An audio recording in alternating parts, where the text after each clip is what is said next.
Hello everyone, welcome to our new session of KCC tutorials. तर मुलांनो, आज आपण 7th स्टँडर्डचा इंग्लिशचा युनिट 3मधील 5th lesson the red headed league हा शिकणार आहोत. तर हा लेसन आपण पार्ट्समध्ये शिकणार आहोत. हा व्हिडिओ या लेसनचा फर्स्ट पार्ट असेल. तर व्हिडिओ स्टार्ट करण्याआधी एक रिक्वेस्ट आहे की आपल्याला जर आमचे व्हिडिओज आवडत असतील, त्याचा फायदा होत असेल तर याला जास्तीत जास्त लाईक, शेअर व कमेंट करा आणि आमच्या चॅनलला सबस्क्राईब करा. Let us start. Red headed league. Red headed म्हणजे लाल केस असलेले व्यक्ती, त्यांची लीग म्हणजे संघटना. लीग म्हणजे संघटना. द रेड हेडेड लीग, लाल केस असणाऱ्या व्यक्तींची संघटना. ही स्टोरी शेरलॉक होम्स यांच्यावरती आहे. Sherlock home is a detective. Sherlock Holmes is probably the most famous and most popular private detective in the world of detective stories and novels. Detective म्हणजे गुप्तहेर. Detective म्हणजे गुप्तहेर, शोध घेणारे, गुन्ह्याचा शोध घेणारे, गुप्तपणे एखाद्या घडलेल्या गुन्ह्याचा शोध घेणारे जे असतात त्यांना डिटेक्टिव्ह असे म्हणतात. तर या ज्या डिटेक्टिव्ह स्टोरीज असतात किंवा कादंबऱ्या असतात त्यामध्ये अतिशय प्रसिद्ध आणि पॉप्युलर असलेले, लोकप्रिय असलेले शेरलॉक होम्स हे एक आहेत. He is known for his keen observation, knowledge of many fields and ability to make accurate guesses. त्यांचे ऑब्झर्वेशन्स, अतिशय बारीक असं निरीक्षण आणि त्यांना वेगवेगळ्या क्षेत्रातलं असलेलं ज्ञान आणि अचूक अंदाज लावण्याची त्यांची क्षमता, यामुळे ते प्रसिद्ध आहेत.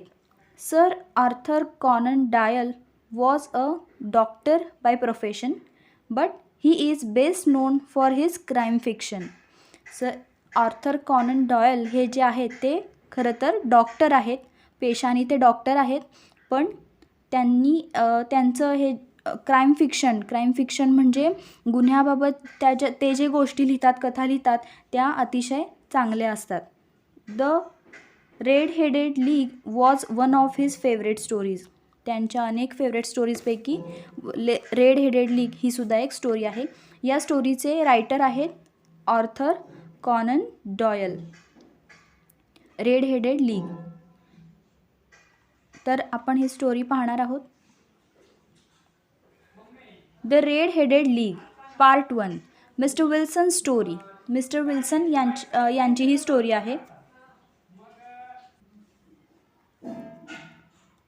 When I called upon my friend, Mr. Sherlock Holmes, he was conversing with a visitor who was an elderly man with a fairy red hair. जेव्हा मी माझ्या मित्राने बोलवलं म्हणून गेलो होतो, त्याला भेटायला म्हणून गेलो होतो, तेव्हा mister Sherlock Holmes was conversing with a visitor. तेव्हा मिस्टर शेरलॉक होम हे एका व्हिजिटरसोबत कन्वर्जिंग करत होते, म्हणजे बोलत होते, संभाषण करत होते, संवाद करत होते. मिस्टर शेरलॉक होम्स आणि एक व्हिजिटर म्हणजे त्यांच्याकडे भेट देणारा एक व्यक्ती आला होता, त्यांना भेटायला एक व्यक्ती आला होता. त्या व्यक्तीचं आणि त्या मिस्टर शेरलॉक होमचं संभाषण चालू होतं जेव्हा लेखक त्या शेरलॉक होम्सना भेटायला जातात. Who was an elderly man with fiery red hair. हा जो व्हिजिटर होता तो लाल केस असलेला एक माणूस होता. एल्डरली मॅन म्हणजे वयस्कर असा तो माणूस होता. Holmes introduce me to the visitor. Sherlock होमनी त्यांची ओळख करून दिली. Mister Jabez Wilson. त्यांचं काय नाव होतं? जॅबेज विल्सन यांना माझी ओळख करून दिली. He was a pawn broker. ते कोण होते? पॉन ब्रोकर होते. पॉन ब्रोकर म्हणजे पैसे देणारे, उधारीवरती पैसे देणारे, कर्जाऊ म्हणून पैसे देणारे आणि नंतर त्यांच्याकडून ते रिटर्न घेणारे, म्हणजे एक प्रकारे त्यांचा हा व्यवसाय होता. पॉन ब्रोकर म्हणजे दलाल एक प्रकारे असे ते होते. Holmes asked him to repeat his story for me. Sherlock होम्सनी त्यांची कथा पुन्हा माझ्यासाठी त्यांना सांगायला सांगितली. He began by showing us an advertisement in the newspaper. आणि ते जे गृहस्थ होते, व्यक्ती होते जे शेरलॉक होम्सना भेटायला आले होते, त्यांनी न्यूजपेपरमधली एक ॲडव्हर्टाईज आम्हाला दाखवली आणि त्यांची स्टोरी सांगायला सुरुवात केली. It read as follows. ती जाहिरात, ती ॲडव्हर्टाईज खालीलप्रमाणे होती. To the red headed league. There is vacancy for a member of league. Red headed लीगमध्ये व्हॅकन्सीज आहेत, म्हणजे जागा भरायच्या आहेत जॉबसाठी नोकरीसाठी जागा भरायच्या आहेत अशी ती ॲडव्हर्टाईज होती. And the salary is £4 a week for nominal services. Nominal services म्हणजे अत्यंत थोड्या कामासाठी £4 अ वीक म्हणजे आठवड्याला £4 इतका पगार दिला जाईल असं त्या जॉबचं स्वरूप होतं. Red headed men apply in person on Monday at 11 o'clock to Duncan Ross at office of the league 7 Fleet Street. आणि त्या ॲडव्हर्टाईजमध्ये पुढे काय लिहिलं होतं की रेड हेडेड मेन म्हणजे लाल केस असणारे व्यक्ती या जॉबसाठी ॲप्लाय करू शकतात. त्यांनी पर्सनली येऊन 11 वाजता मिस्टर डंकन रॉस यांच्याकडे आपलं निवेदन द्यायचं आहे किंवा ॲप्लिकेशन द्यायचं आहे. ॲड्रेस होता 7 Fleet Street. Mister Duncan Ross यांच्याकडे 11 वाजता ते ॲप्लिकेशन द्यायचं होतं अशी ही to the red headed league नावाची ॲडव्हर्टाईजमेंट होती. ती ॲडव्हर्टाईजमेंट त्या जॅबेज विल्सन यांनी दाखवली आणि त्यांनी पुढे सांगायला सुरुवात केली. The advertisement had appeared in the newspaper 2 months ago. 2 months ago म्हणजे 2 महिन्यापूर्वी ही ॲडव्हर्टाईजमेंट न्यूजपेपरमध्ये आली होती. Mister Wilson assistant Vincent Spaulding had shown it to him. आणि ही ॲडव्हर्टाईज 2 महिन्यापूर्वी जी आली होती ती ॲडव्हर्टाईज मिस्टर विल्सन यांचे असिस्टंट विन्सेंट स्पॉल्डिंग यांनी त्यांना दाखवली होती. मिस्टर विल्सन यांना ही ॲडव्हर्टाईज विन्सेंट स्पॉल्डिंग म्हणजेच मिस्टर विल्सन यांचे असिस्टंट यांनी मिस्टर विल्सनला दाखवली होती. Mister Wilson like his assistant Spaulding. Mister Wilson यांना त्यांचे असिस्टंट जे होते विन्सेंट स्पॉल्डिंग ते खूप आवडत होते. He was smart. ते अतिशय स्मार्ट होते, चतुर होते. Efficient and worked for only half the normal wedges. Smart होते, एफिशियंट होते आणि त्याशिवाय महत्त्वाचं म्हणजे ते नॉर्मल वेजेसपेक्षा अर्ध्या वेजेसमध्ये ते काम करत असत. वेजेस म्हणजे वेतन किंवा पगार. अर्ध्या पगारावरती ते काम करत असत. मिस्टर विल्सन यांचे असिस्टंट म्हणून ते काम करत होते. अर्ध्या पगारावरती ते काम करत असत. But the assistant also had his faults. पण त्यांच्या काही चुकासुद्धा होत्या. म्हणजे ते जे असिस्टंट होते विन्सेंट स्पॉल्डिंग त्यांच्या काही चुकासुद्धा होत्या. Every now and then he left work and went down into the cellar to develop photographs. प्रत्येक थोड्या वेळानी असे ते काय करत होते, काम सोडत होते आणि खाली तळघरामध्ये जात होते. कशासाठी? टू डेव्हलप फोटोग्राफ्स म्हणजे फोटोग्राफ तयार करण्यासाठी तळघरामध्ये ते सतत जात असत. त्यांचे काम सोडत लेफ्ट वर्क म्हणजे जे काम चालू आहे ते सोडत असत आणि थोड्या वेळानंतर ते तळघरात जात असत फोटो बघण्यासाठी, फोटो तयार करण्यासाठी. Photography was his hobby. त्यांचा आवडता छंद काय होता? फोटोग्राफी. विन्सेंट स्पॉल्डिंगबद्दलचं हे विश्लेषण होतं. विन्सेंट स्पॉल्डिंग हे अतिशय चांगले व्यक्ती होते, स्मार्ट होते, एफिशियंट होते आणि अर्ध्या पगारावरती ते काम करत होते. पण त्यांच्यामध्ये एक चूक होती की ते थोड्या वेळानंतर सतत तळघरामध्ये जाऊन फोटोग्राफी करत असत, फोटोग्राफ्स डेव्हलप करत असत. त्यानंतर पुढे काय होतं स्टोरीमध्ये? हे आहेत शेरलॉक होम्स, हे आहेत ते व्हिजिटर जॅबेज विल्सन अँड स्टोरी हे सांगत आहेत. Spaulding showed the advertisement to Mr. Wilson and explained to him that an American millionaire, Mr.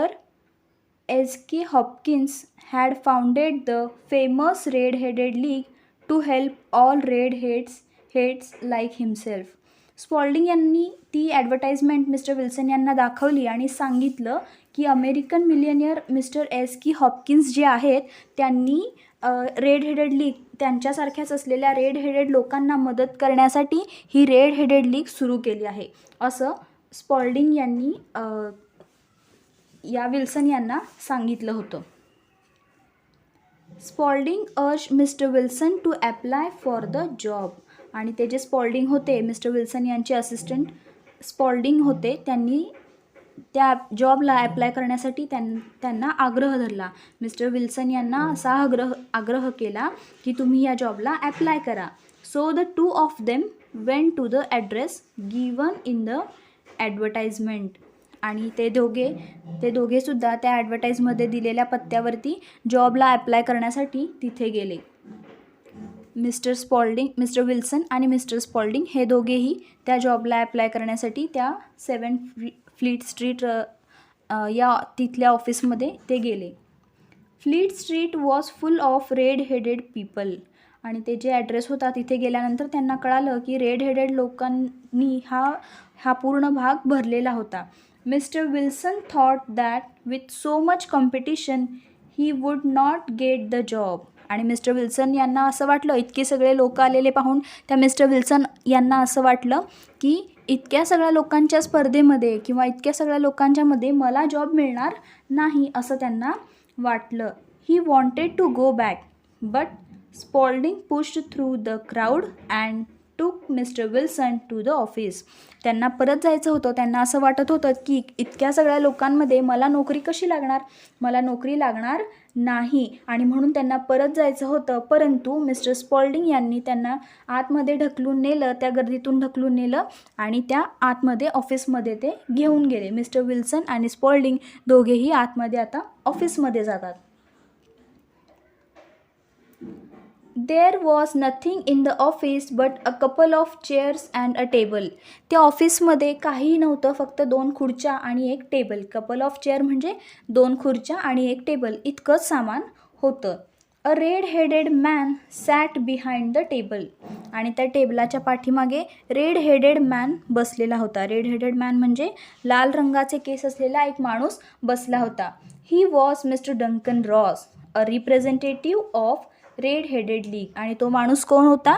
तो माणूस म्हणजेच मिस्टर डंकन रॉस होता, जो त्या रेड हेडेड लीगचा रिप्रेझेंटेटिव्ह होता. रिप्रेझेंटेटिव्ह म्हणजे प्रतिनिधी.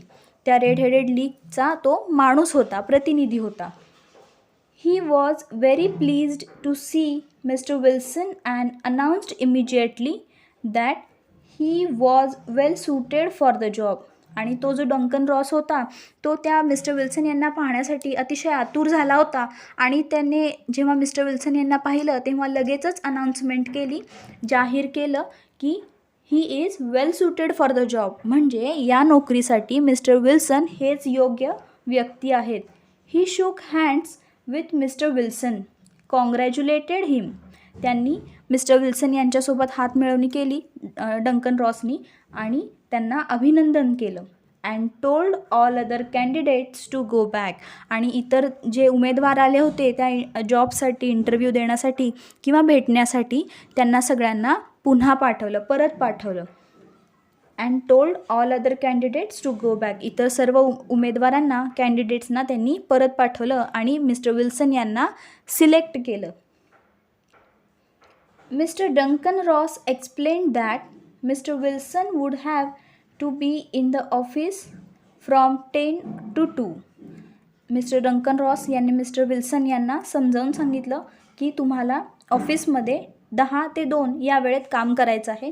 You have to be present in the office from 10 to 2 म्हणजे 10 ते 2 तुम्हाला इथे काम करायचं आहे. If he left the office he would lose the job. जर तुम्ही ऑफिस सोडून गेलात तर तुमची नोकरी जाईल असं त्यांनी सांगितलं. Spalding assured mister Wilson that he would look after mister Wilson's business in his absence. हे जे स्पॉल्डिंग होते, मिस्टर स्पॉल्डिंग म्हणजे त्या मिस्टर विल्सनचे असिस्टंट, त्यांनी मिस्टर विल्सन यांना अशी खात्री दिली, अशी ग्वाही दिली की तुमच्या गैरहजेरीमध्ये तुमचं जे काम आहे, तुम्ही पॉन ब्रोकर आहात, तुमचं जे काम आहे ते मी पाहीन असं त्यांनी सांगितलं. तुमचा जो बिझनेस आहे, मिस्टर विल्सन यांचा पॉन ब्रोकरचा बिझनेस होता, तर तो बिझनेस त्यांचे असिस्टंट स्पॉल्डिंग हे सांभाळतील असं स्पॉल्डिंगनी त्यांना खात्री दिली. त्यांना सांगितलं की तुमच्या गैरहजेरीमध्ये तुमचा बिझनेस मी पाहीन. The pay was fixed at 4 pounds a week. आणि मिस्टर विल्सन यांचा तो जॉब नक्की झाला आणि आठवड्यासाठी 4 pounds इतका पगारसुद्धा नक्की झाला. असं इतका पगार देण्याचं ठरलं. And the work said mister Wilson. आणि मिस्टर विल्सन यांनी त्या डंकन रॉस यांना विचारलं, आणि कामाचं काय? You have to copy out the Encyclopaedia Britannica. त्यांनी सांगितलं की तुम्हाला ब्रिटानिका एन्सायक्लोपीडिया फक्त कॉपी करायची आहे. त्यातील ब्रिटानिका एन्सायक्लोपीडिया म्हणजे तो जो ज्ञानकोश आहे तो फक्त तुम्हाला कॉपी करायचा आहे. त्याची नक्कल उतरवून काढायची आहे, म्हणजे जसा आहे तसा फक्त कॉपी करायचा आहे, इतकंच काम आहे. The pay was very good and the work was light. पगार चांगली होती आणि कामसुद्धा कमी होतं. Mister Wilson accepted the job and begin his work the very next day. आणि दुसऱ्याच दिवसापासून मिस्टर विल्सन यांनी त्यांच्या कामाला सुरुवात केली. त्यांनी ते काम स्वीकारलं आणि दुसऱ्याच दिवसापासून त्यांनी कामाला सुरुवात केली. Mr Duncan Ross was there in the office to see that Mr Wilson did his work properly and did not leave the office. हे जे मिस्टर डंकन रॉस होते ते सतत ऑफिसमध्येच असायचे. To see Mr Wilson did his work properly म्हणजे ते mister Wilson त्यांचं काम नीट व्यवस्थित करत आहेत की नाही, ते काम सोडून जात आहेत का, ऑफिस सोडून जात आहेत का, हे पाहण्यासाठी मिस्टर डंकन रॉस हे सतत ऑफिसमध्येच असायचे. He told Mr Wilson to start with the letter A. आणि त्यांनी मिस्टर विल्सन यांना सांगितलं की तुम्ही ए लेटरपासून सुरुवात करा. Mister Wilson wrote diligently for 4 hours without living his place. Mister Wilson यांनी अतिशय मेहनतीने कष्टाने त्यांचं काम 4 तासामध्ये पूर्ण केलं. 4 तास ते काम करत असत. Mr Ross would drop in from time to time to see that all was right with mister Wilson. आणि वेळच्या वेळी मिस्टर डंकन रॉस हे सुद्धा तिथे येऊन पाहत असत की त्यांचं काम नीट चालू आहे ना, सगळं व्यवस्थित चालू आहे ना, हे ते पाहत असत. ॲट 2 o'clock 2 वाजता ते आले. He bade mister Wilson good day and locked the door of the office. 2 वाजता ते आले आणि त्यांनी मिस्टर विल्सन यांना गुड डे विश केलं आणि त्या ऑफिसचं दार बंद केलं. 10 ते 2 त्यांचं काम होतं. 2 वाजता त्यांनी त्यांना काम थांबवायला सांगितलं आणि त्यांनी ऑफिसला लॉक केलं, ऑफिसचं डोअर लॉक केलं. पुढे this went on the day after day mister Holmes said mister Wilson. Mister Wilson हे सगळं सांगत आहेत. मिस्टर विल्सन शर्लॉक होम्सला म्हणतात की दिवसेंदिवस अनेक दिवस हे असंच चालू राहिलं. And on Saturday I got my salary. आणि शनिवारी म्हणजे आठवड्याचं पगार देण्याचं असं ठरलं होतं, त्यामुळे शनिवारी त्यांना पगार मिळाली. ते सांगतात की and on Saturday I got my salary. Mr Wilson सांगतात की मला शनिवारी माझी पगार मिळाली. It was the same next week. आणि पुढच्या आठवड्यातसुद्धा असंच झालं. And the same week after. आणि त्यानंतरच्या आठवड्यातसुद्धा असंच झालं. आफ्टर अ फ्यू डेज थोड्या दिवसानंतर Mr Duncan Ross came in only once in a while and after a time he did not come in at all.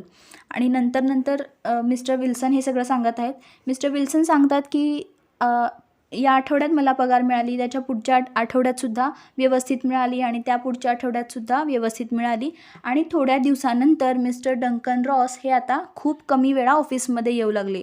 खूप कमी वेळासाठी ते ऑफिसमध्ये भेट देऊ लागले. आणि नंतर he did not come in at all. आणि नंतर तर ते येतच नसत.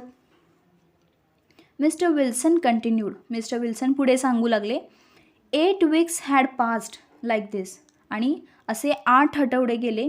And I had written about abbots archery etcetera and hoped that I might get on to B soon. असे 8 आठवडे निघून गेले की मिस्टर डंकन रॉस आता येत नसत ऑफिसमध्ये. असे 8 आठवडे निघून गेले आणि मी माझं काम सतत चालूच ठेवलं होतं. माझे हे वर्ड्स लिहून झाले होते, ॲबॉट्स आर्चरी असे अनेक वर्ड्स लिहून झाले होते ज्ञानकोशातील. आणि आता मी बी हा वर्ड घ्यावा असं मला वाटत होतं, अशी मला आशा होती की मी आता बी हा वर्ड सुरू करेन. And then suddenly the whole business came to an end. आणि अचानकपणे हा जो पूर्ण आमचा बिझनेस होता तो संपला, तो बंद झाला, असं ते मिस्टर विल्सन सांगतात. To an end Holmes asked. Sherlock होम्सने विचारलं की टू ॲन एंड म्हणजे शेवट झाला तुमच्या बिझनेसचा, संपला बिझनेस, असं कसं काय घडलं. Yes sir, this morning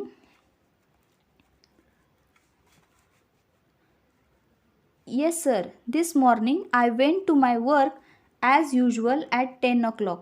But the door was shut and locked with a little note nailed on it.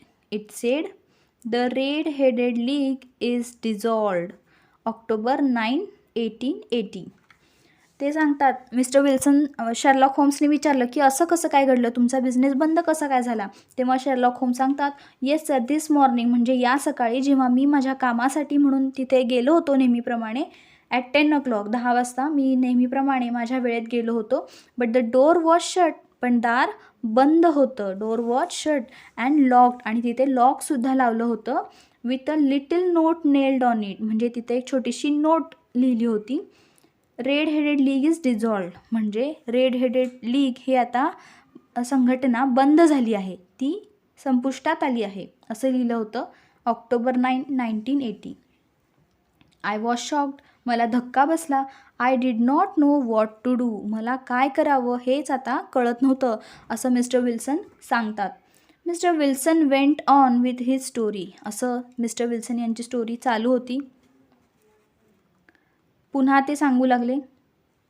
I made enquiries at the nearby offices, मी शेजारी जे ऑफिस होते, जवळपासचे जे ऑफिसेस आहेत, अनेक कचेऱ्या आहेत, तिथे मी एन्क्वायरी केली, म्हणजे चौकशी केली. But none of them knew anything about the league, पण या संघटनेबाबत कुणालाही काहीही माहीत नव्हतं.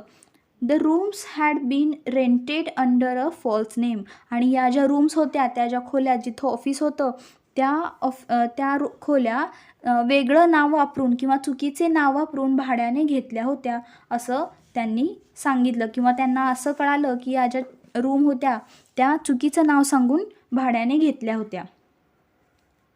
I went home and asked my assistant Spaulding for advice, आणि मी तसाच घरी गेलो आणि माझ्या असिस्टंटला म्हणजेच मिस्टर स्पॉल्डिंगला सल्ला देण्यासाठी विचारलं की मी आता काय करू, असं मी त्याला विचारलं. But he could not help me in any way, पण त्यानीसुद्धा मला काहीही मदत केली नाही. I want to find out about the league Mr Holmes, आणि ते मिस्टर विल्सन सांगतात की मला या लीगबद्दल जाणून घ्यायचं आहे, या संघटनेबाबत काय झालं ते मला जाणून घ्यायचं आहे. Who they are and why they played this prank upon me, ते सगळे व्यक्ती, ते लोक कोण आहेत आणि त्यांनी माझी अशी थट्टा का केली हे मला जाणून घ्यायचं आहे. The whole thing is mystery, हे सगळं मिस्ट्री म्हणजे गूढ आहे, हे सगळं मिस्ट्री म्हणजे गूढ आहे, सस्पेन्स आहे. That is why I came to you, आणि म्हणूनच मी तुमच्याकडे आलो आहे. I have heard a lot about you, मी तुमच्याबद्दल खूप ऐकलं आहे, आणि म्हणूनच हे गूढ उकलण्यासाठी, काय झालं त्या रेड हेडेड लीगचं हे पाहण्यासाठी मी तुमच्याकडे आलो आहे, असं मिस्टर विल्सन शेरलॉक होम्सना सांगतात. Holmes found mister Wilson story very unusual, Sherlock होमलासुद्धा त्यांची स्टोरी आहे ती अगदी अनयुज्युअल म्हणजे वेगळी अशी वाटते, नेहमीपेक्षा वेगळी, विलक्षण अशी वाटते. ही आस्क्ड, ते विचारतात, Mr Wilson, this assistant of yours who first called your attention to the advertisement, what is he like. Mr Sherlock होम विचारतात की मिस्टर विल्सन, मला सांगा, तुमचा हा जो असिस्टंट आहे, ज्याने तुम्हाला पहिल्यांदा ही ॲडव्हर्टाईज दाखवली, तुमचं लक्ष त्या ॲडव्हर्टाईजकडे नेलं, हा कसा आहे माणूस, तो कसा दिसतो, त्याचं स्वरूप काय आहे, असं शेरलॉक होम्सनी त्या मिस्टर विल्सन यांना विचारलं. Small, stout, with no hair on his face, Mr Wilson यांनी सांगितलं की तो स्मॉल आहे म्हणजे छोटा आहे, बुटका आहे. स्टाउट म्हणजे थोडासा जाड आहे. With no hair on his face, आणि त्याच्या चेहऱ्यावरती केस नाहीत.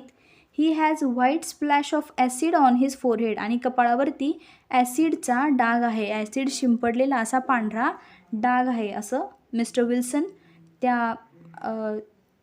त्यांच्या असिस्टंटचं सांगतात वर्णन.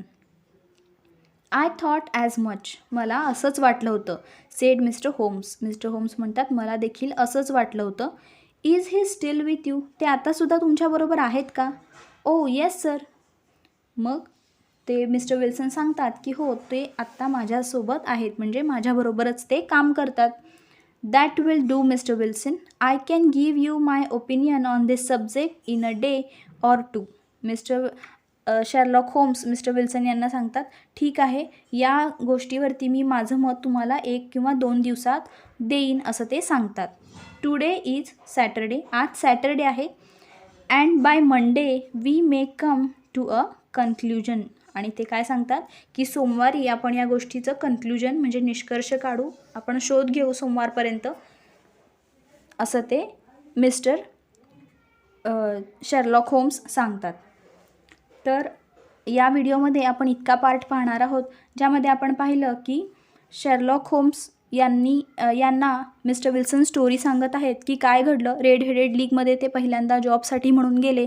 त्यांच्या असिस्टंट मिस्टर विल्सन स्पॉल्डिंग यांनी मिस्टर विल्सन यांना ती ॲडव्हर्टाईज दाखवली. त्यांना तिथे जॉबसाठी नेलं. त्यानंतर डंकन रॉस यांनी त्यांना कामावर ठेवलं मिस्टर विल्सन यांना, आणि त्यांचं काम सुरू झाल्यानंतर ते निघून गेले. अचानकपणे त्या रेड हेडेड लीगला कुलूप लावलं आणि ते निघून गेले. त्यानंतर मिस्टर विल्सन हे आता मदतीसाठी म्हणून, हे गूढ उकलण्यासाठी म्हणून शर्लॉक होम्स यांच्याकडे आले आहेत. पुढे काय होतं ते आता आपण नेक्स्ट व्हिडिओमध्ये पाहणार आहोत. हा पार्ट इथे संपलेला आहे. तर आता आपण यातील वर्ड मिनिंग्स पाहणार आहोत.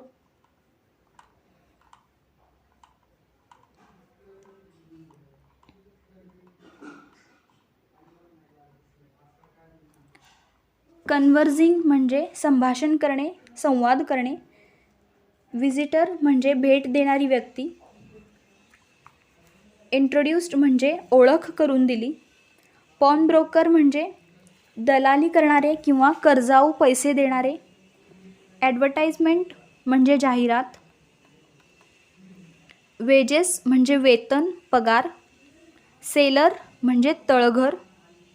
हॉबी म्हणजे छंद, आवड. अर्ज्ड म्हणजे आग्रह केला. कॉम्पिटिशन म्हणजे स्पर्धा. क्राऊड म्हणजे गर्दी. रिप्रेझेंटेटिव्ह म्हणजे प्रतिनिधी. अनाउन्स्ड जाहीर केले. इमिजिएटली लगेचच, पटकन. बिझनेस म्हणजे व्यवसाय. ॲब्सेन्स म्हणजे गैरहजर. डिलिगंटली म्हणजे मेहनतीने, कष्टाने. ही बेड मीन्स त्यांना सांगितलं. He bade mister Wilson good day, सांगितलं. ॲबॉट्स म्हणजे हा डिक्शनरीमधील एक शब्द आहे ज्याचा अर्थ आहे मठाधिपती, मठाचे प्रमुख. आर्चरी म्हणजे धनुर्विद्या. हे दोन्ही त्या डिक्शनरीमधील शब्द आहेत. जी डिक्शनरी किंवा जो ज्ञानकोश, जी एन्सायक्लोपीडिया मिस्टर विल्सन लिहित होते, कॉपी करत होते, त्यातील हे 2 शब्द आहेत. नेल्ड म्हणजे लटकवला किंवा तिथे ठेवला, लटकवून ठेवला. डिझॉल्व्ड म्हणजे बंद झाली, संपुष्टात आली. एन्क्वायरीज म्हणजे चौकशी. रेंटेड म्हणजे भाड्याने देणे. प्रँक म्हणजे थट्टा करणे. मिस्ट्री म्हणजे गूढ, रहस्य. अनयुज्युअल म्हणजे नेहमीपेक्षा वेगळा किंवा विलक्षण. अटेन्शन म्हणजे लक्ष देणे. स्टाउट म्हणजे जाड किंवा स्थूल. स्प्लॅश ऑफ ॲसिड म्हणजे ॲसिडचे शिंतोडे किंवा ॲसिडचे डाग. ओपिनियन म्हणजे मत. तर हा लेसनचा पार्ट इथे संपलेला आहे. आपल्याला जर हा व्हिडिओ आवडला असेल तर नक्कीच लाईक, शेअर व कमेंट करा आणि आमच्या चॅनलला सबस्क्राईब करा. Thank you for watching our videos. Thank you.